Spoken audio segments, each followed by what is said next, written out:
The SS Central America is known as the Ship of Gold. It was traveling between Panama and New York on what was known as the Panama Route, bringing gold, passengers, and mail back from California to New York City. It sank in a hurricane on September 12, 1857, and carrying tons of gold to the bottom of the ocean. To date, we have recovered over 2 tons of gold, as well as some of the fabulous artifacts that we have on display here. Well, the SS Central America site is an accidental time capsule, and as such, it is a perfect glimpse into the time of these people. This was the California Gold Rush time. 1857 is right in the core. It's 3 years before the Civil War and that sort of unrest. And so we had people from all over the country who had traveled to California and now were going home with their wealth.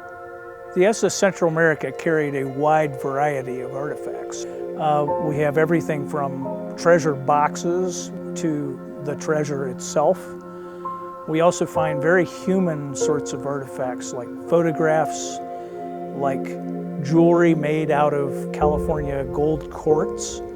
We have clothing from 2 passenger trunks that we recovered back in 1990 and 1991, including a very early pair of miners' work pants that may have been made by Levi Strauss. The gold ingots are fascinating to me because they represent the very first form of precise money that the California gold took in the gold rush period. We have a maker's mark, a serial number, the number of ounces, the purity, and the dollar value, and each of them is unique. They represented a transaction. So the gold bar is not only a piece of money, it is also a document.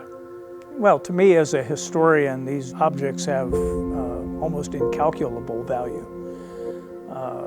What their ultimate value will be determined by the market.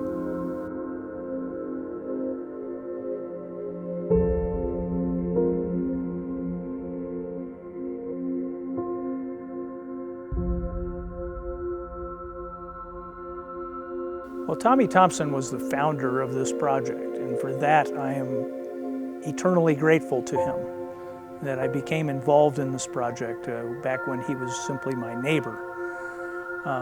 But in the last couple of decades, I have completely lost touch with him. He's really in my rearview mirror because I think the SS Central America was not as important to him as his other goals in life, like to become a great deep ocean explorer.